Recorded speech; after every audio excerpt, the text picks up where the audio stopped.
I used to watch the clock's hard hands walk the hours since you went. 大家好，今日1月5號第二個交易日啊，今日嘅成績就你見到咁多個 error 就知唔係好事嘅，因為通常你做得好嘅 trading day 咧唔使咁多個交易嘅，今日估唔到啊，咁快就已經爆咗 daily limit 啊，第二日輸1250左右。咁今日其實基本上全日 so far 淨係做咗 GC 嘅 futures， 因為你見時間仲係晏晝啊，即係仲未去到我做 New York Nasdaq futures 嘅時間。我覺得個 trade 入邊呢度4條 trade 啦，1、2、3、4有2條係唔應該做嘅。咁最尾嗰條係因為我個 daily loss limit 得翻150蚊，我就有啲好似賭嘅形式嘅。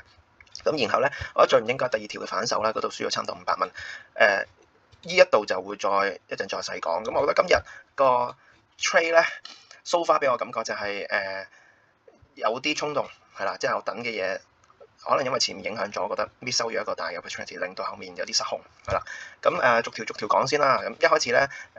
其實基本上5分鐘圖都夠啦，唔使再開遠啲啦。GC contract 好簡單，近排daily 一定係升㗎啦，但係近排你見有啲跌勢。然後咧今日一個open gap open 一個走高嗰個情況，基於上個禮拜5咧佢咁樣大跌完咧喺個 New York market，然後咧我覺得係應該有啲 long 嘅 momentum 可以做嘅，即係你見就好似上個禮拜5一開始開高走高，去到 New York 先跌，跟住我就 expect 要 copy 一個類似嘅走勢嘅啫，係啦。咁我一開始其實我好早已經睇緊GC contract 啦，我去到呢個時間點即係7點幾嗰陣，我已經喺度睇緊 GC contract， 而我第一口我 miss 收嘅 trade 咧其實喺呢度嘅，呢個位我見個 GC 一開盤係 gap open 走高回落嚟，落翻去最低嘅 FEG 底嗰度。咁本身冇咩 expectation 要喺呢啲時間點去做入場嘅，但係咧我見到呢4支 candlestick bar 好明顯係晾住喺一個 FEG 入邊咧 ，until 一支 bar 去做一個 engulfing 上翻去嘅時候咧，我喺度擺咗 order 啦，係啦，擺 order around 係因為我擺得保守 around 擺呢啲位左右，咁stop loss 300蚊左右嘅啫，係啦，我望呢度其實已經1000蚊㗎啦，咁我希望睇下可唔可以做到，咁但係由於幾個原因嘅，第一個時間點實在太早啦，我就唔係太中意太早做嘅。trade 因為 overall 嗰啲 price action 仲未行到一個比較 clear 嘅東西出嚟，係啦。第二就係你相對地都算係50-50地倒去係開高，然後 follow through 繼續走高嘅，係啦。雖然我個 take profit 位唔係破前頂，但係你 expect 都係依個位又有 follow through 繼續行啦。咁佢呢支 candlestick 完咗之後咧，其實你好難去做 market long 嘅。我嗰下我覺得我唔想衝動做 market long 原因，因為如果呢度 market long 去到呢度個 stop loss 係差唔多500，我並唔想喺一開始一個set up 唔算係好 concrete 嘅一個 trade 入邊去做一個 market long， 令到我個 potential 嘅 stop loss 要去到500咁大。我想將呢一啲時間點嘅 trade 咧個 stop loss 限制喺 around 300左右嘅啫。嗱咁但係好明顯就係 at the end， 如果你個 market long 當然贏啦，咁但係冇得講係啦。咁你都係賭去上定落，即係我覺得以下。只不過我自己 favor 覺得係 long， 但係我亦唔夠膽去 market long， 咁佢亦冇落翻嚟 hit 中我 order 再上。咁依口就變咗一口 miss trade 啦。咁依口 miss trade 頭先講過嗰啲 trading idea 或者 trade plan 點解會想做依口 trade， 其實相對地薄弱嘅，即係純粹一個開高走高，你覺得佢入翻一啲FEG PDR rate 又有一啲 price action 覺得有好似有 support 喎，想繼續上，所以就想喺度入場。咁但係成件事相對地嗰個我覺得嗰個 set up 嘅 theory 唔夠 strong support 我去做一口 market long。咁呢度 miss 收完咧，叫我就等完佢一路爆。咁去到呢啲位其實都冇乜 idea 想去做入場，因為呢啲位全部真係好細幅度嘅 pull back draw back 啦，然後就繼續彈上去，即係基本上你除咗依下之外咧，全部都係冇乜點 draw back 就繼續向上行，好誇張個升勢。咁升到去 around 9點咁上下，係啦，即係 around 呢度嘅9點，即係我哋呢邊差唔多10點左右咧，我就一開始做咗一口 long 先嘅。嗱，呢口 long 咧，其實我純粹覺得喺睇1分鐘 time frame， 即係我覺得呢個位咧，我本身係有少少覺得搏下咯，幾百蚊、300蚊作為一個 Asian market 咁 strong 嘅 up move， 睇下有冇一啲 follow through。咁我就諗住喺呢度入場，其實純粹係覺得佢好似一個 bull flag 啫，係嘛？上完呢度磨，然後好明顯呢度 low 突然 high， 咁有一次 market shift 喎，跟住呢度有啲 FEG， 咁我諗住喺度入場咯。咁其實依後咧，你入完場你見到有差唔多700蚊嘅 profit 嘅，但係我冇食到。咁因為我入完場之後做緊其他嘢，我冇望到啦。咁但係我將我 stop loss 褪前得啲哚仔，咁本身係 stop 300，到最尾 stop 200零啦，200尾咁樣。咁依後 trade 我覺得 at the end， 你問多一次做唔做得過咧？我覺得都 OK 嘅。雖則佢唔好嘅地方就係你其實只要睇闊少少嘅 time frame 咧，即係你睇2分鐘咧，佢就已經冇一個入場位㗎啦。係啦，即係你要睇1分鐘呢咁細 time frame 咧，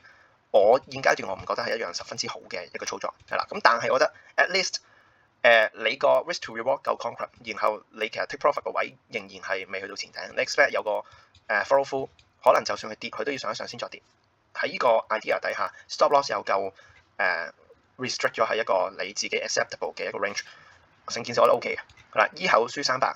但係本身其實你 potential 可以賺緊700。咁當然你 aggressive 啲，本身升到依度嘅時候，你去擺一個 break even 其實係 make sense 嘅，我覺得。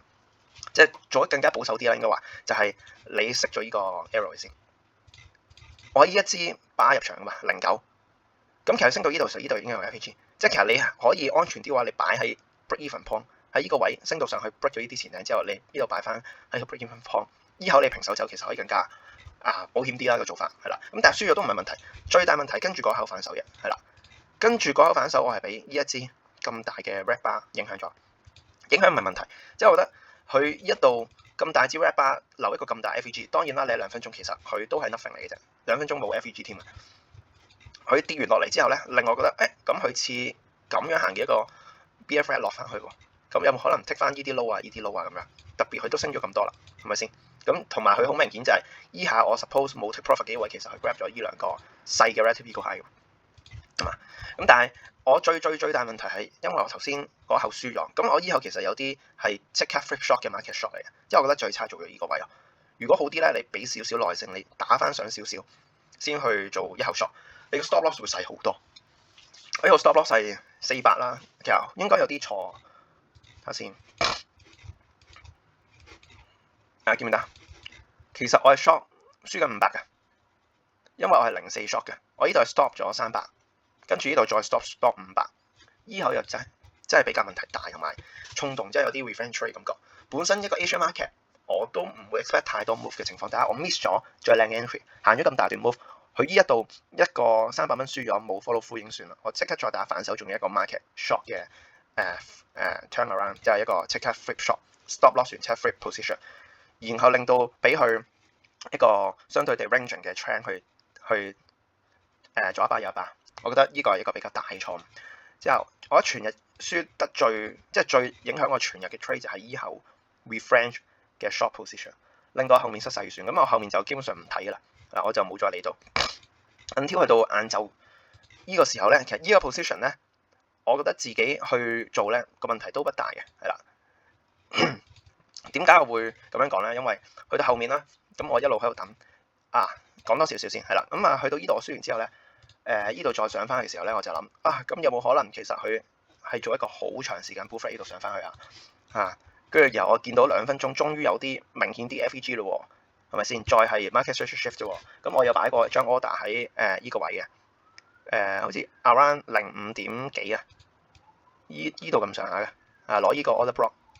依度咁上下嘅。咁然後咧，我 stop loss 係 around 擺依度嘅，咁我博上翻去 around 呢啲位咧，我就可以將前面2口輸嘅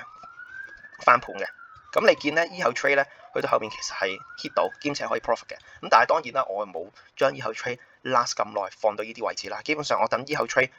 依個位升到上去，依啲位升到上去，我基本上已經 cancel 咗啦，係啦。咁但係題外話啫，即係我覺得依個係一個 idea。你去望一啲 high 嘅 time frame， 唔好齋望1分鐘圖嘅時候，你望翻入邊嗰啲同樣東西，即係1分鐘頭先我哋見到嗰啲 market shift FVG 類似 bull flag 嗰啲，但係因為太細 time frame， 所以佢嗰個 error 嘅一個容錯率會高好多。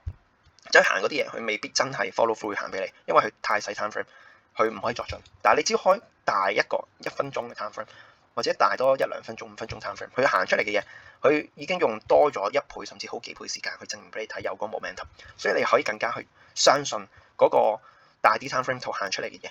係啦。所以呢個就係我覺得一直要處理嘅問題，就係唔好太過 focus 喺 small time frame。At least 係你要喺 big time frame 嗰度見到個 big picture， 明白佢準備行咩位啦，你先喺 small time frame 嗰度揾一啲double confirmation， 一啲更加精準嘅入場，係啦。咁冇辦法啦，依口 miss 咗，前面又 miss 咗，依度連續輸咗2口。去到後面咧，你見我去做一口 short 咧，其實今次就好明顯2分鐘嘅一個 time frame 係會有 cancel。咁其實依個好簡單嘅啫。我本身咧 expect 佢會繼續上嘅，但係我冇諗過佢上會由依一個8點鐘，即係 around 依度嘅9點鐘啦，開始去到晏晝1點佢一個類似 cup and handle 嘅東西都依然未破到頂，之餘當呢個走勢好似 grab 完呢個 liquidity， 即係你見唔見啊？呢度 grab 咗一個 sell side liquidity 想上，然後呢度應該要 take 呢個 liquidity 之餘上埋呢個位，但係佢好明顯 take 咗呢一個前高之後，有個相對地 aggressive 嘅跌勢，係啦，咁我就覺得佢有冇可能係一個 fake top， 即係佢扮到好似 cup and handle 想做一個 pull 嘅形勢向上，但係其實佢係一個 fake top。At the end 佢都係會跌翻落嚟，咁所以喺咁嘅情況底下咧，我就部署咗呢口 short 啦，用翻今次2分鐘 time frame 嘅一個 short entry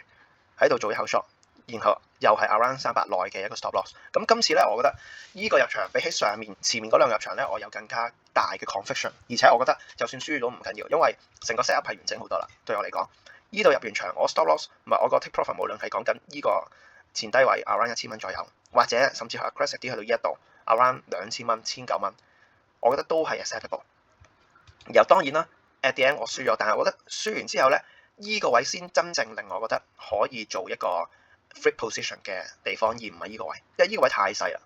嗱，呢個位唔同，呢個位有一個咁多 candlestick 去 support 我 theory， 然後有晒相對地大啲 third time frame 嘅一啲 PDR rate 去 support 我，都依然錯嘅時候，咁我就相對地會有個強啲嘅 conviction， 就係既然佢係錯，咁就應該要反手，即係佢既然依下咁樣 fit 得嚟，咁呢個位就即刻會變咗一個 IVG 啦。其一，其二就係你見到呢度呢啲 FVG 就可以做一啲高風險啲入場啦。咁所以咧，我嗰個 moment 咧，我冇反手，因為我真係輸咗太多。我前面度加埋輸完，我已經得翻150蚊嘅 drawdown 可以去做我最後一口 random 嘅 trade。咁特別係呢度我輸完之後，我覺得